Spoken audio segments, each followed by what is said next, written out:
Au Maroc, le petit Ryan, coincé dans un puits à 32 mètres de profondeur depuis mardi, est mort. Les secours sont parvenus à sortir le corps de l'enfant après plusieurs jours de forage. Des Ukrainiens ont défilé ce samedi pour dire non à une escalade des tensions avec la Russie. L'Ukraine se tient malgré tout prête à se défendre. Depuis ce samedi, les Autrichiens de plus de 18 ans doivent se faire vacciner contre le Covid sous peine d'encourir une forte amende. Le Portugal lance des appels d'offres pour l'exploitation de lithium, un métal très important pour les batteries électriques, mais son extraction inquiète pour des questions environnementales. C'est un dénouement tragique pour le petit Ryan, 5 ans, qui était tombé dans un puits de 32 mètres de profondeur mardi au Maroc. Le garçonnet, qui a finalement été extrait samedi soir après 4 jours, est décédé. Le roi Mohamed VI a adressé ses condoléances à la famille. Le sort du petit Ryan a ému aux 4 coins du pays et même au-delà. Des milliers de sympathisants ont accouru ces derniers jours en signe de solidarité et ont campé sur place malgré le froid dans cette zone montagneuse du Rif à près de 700 mètres d'altitude. L'opération de secours a été menée avec minutie. Des heures de forage ont été nécessaires pour atteindre la poche dans laquelle se trouvait le petit garçon. Une partie du tunnel horizontal a même été creusée à la main.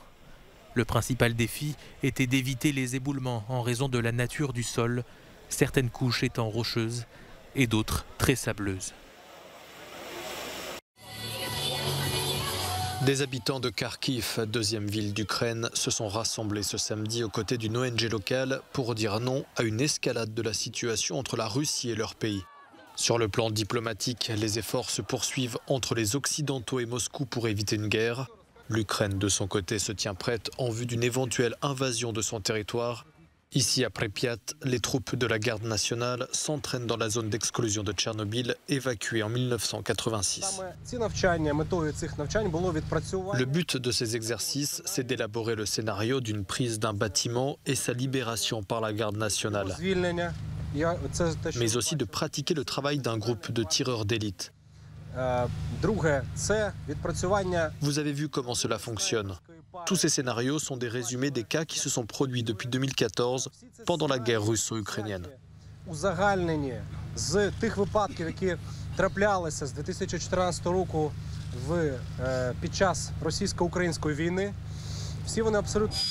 En plus des 100 000 soldats russes massés le long de la frontière ukrainienne, Moscou a également déployé des militaires au Bélarus, dans une zone qui se trouve à une dizaine de kilomètres seulement au nord de Pripyat.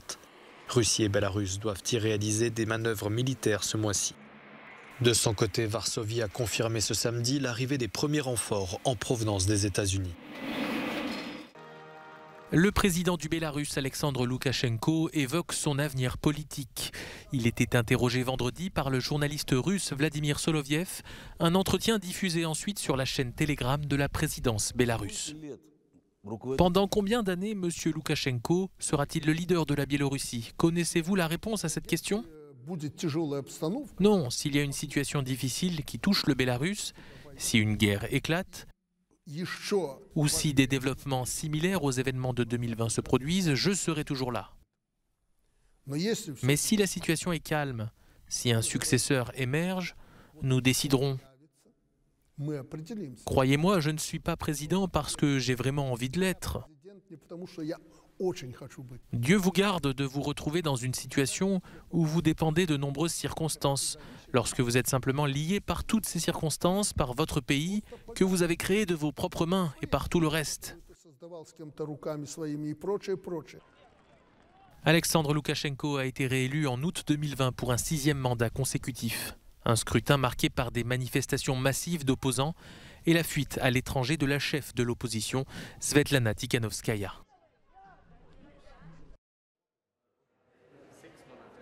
C'est une mesure sans précédent dans l'Union européenne qui est entrée en vigueur ce samedi en Autriche. Les Autrichiens de plus de 18 ans doivent dorénavant se faire vacciner contre le Covid sous peine d'encourir une forte amende.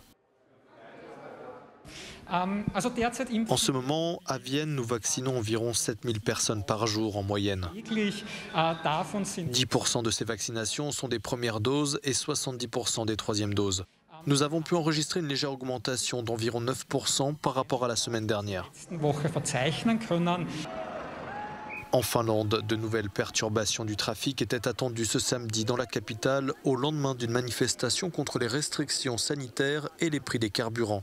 Parmi les revendications, la suppression immédiate de toutes les restrictions liées au Covid-19, même si le gouvernement souhaite les supprimer d'ici mi-février. En Russie, les autorités ont indiqué ce samedi que le nombre de nouvelles contaminations avait dépassé les 177 000 au cours des dernières 24 heures. Au cours de la dernière journée écoulée, notre hôpital a admis 250 patients, ce qui est beaucoup. 80 à 80% d'entre eux sont infectés par le variant Omicron et 10% par Delta. Depuis ce week-end, les Danois peuvent à nouveau festoyer sans masque ni passe. Le pays, pourtant pionnier du pass sanitaire, a levé toutes les restrictions liées au Covid malgré la flambée des contaminations. Les tensions toujours vives ce vendredi dans le bidonville Puerta Ocho, situé en banlieue de Buenos Aires. Puerta Ocho a été identifié comme étant le lieu qui a servi de point de vente à la cocaïne frelatée qui a déjà tué 24 personnes en Argentine. Plusieurs personnes ont été interpellées, mais des habitants dénoncent l'arrestation des petites mains du trafic. À côté de chez moi, il y a un champ où ils vendent de la drogue. Pourquoi ne les recherchent-ils pas? Pourquoi en ont-ils après une innocente qui n'a rien à voir avec ça? Comment allons-nous payer un avocat alors que nous n'avons pas de quoi acheter suffisamment à manger? Une vingtaine de personnes étaient toujours hospitalisées dans l'agglomération de Buenos Aires ce vendredi. Les autorités préviennent que ces trafics, avec un petit nombre de vendeurs et un grand nombre d'acheteurs, risquent de se développer partout dans le pays. Le destin de l'Argentine sera la formation d'oligopoles avec ces bandes. Et ce que nous voyons déjà à petite échelle dans la ville de Rosario se répandra dans la ville et la province de Buenos Aires, mais aussi dans le reste du pays. La substance avec laquelle la drogue a été coupée n'a pas encore été identifiée, mais il pourrait s'agir d'un dérivé d'opiacés. Depuis l'intoxication, plus de 20 000 doses de cocaïne ont été récupérées par la police, sans savoir combien d'entre elles étaient contaminées. Au Portugal, le gouvernement a annoncé vendredi le lancement d'un appel d'offres international pour la prospection de lithium dans 6 régions situées au nord et dans le centre du pays. Ce métal est crucial pour la fabrication des batteries qui alimentent les voitures électriques, mais son extraction peut avoir des conséquences sur l'environnement.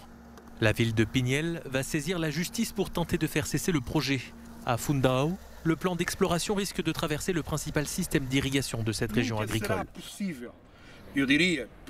Ce ne sera jamais possible pour les municipalités, mais aussi pour l'administration et même pour le gouvernement que d'éventuelles exploitations minières soient menées dans ce qui est l'un des principaux atouts de la production agricole et qui a bénéficié d'investissements aussi importants. Et dans cette même zone, il y a des agglomérations urbaines.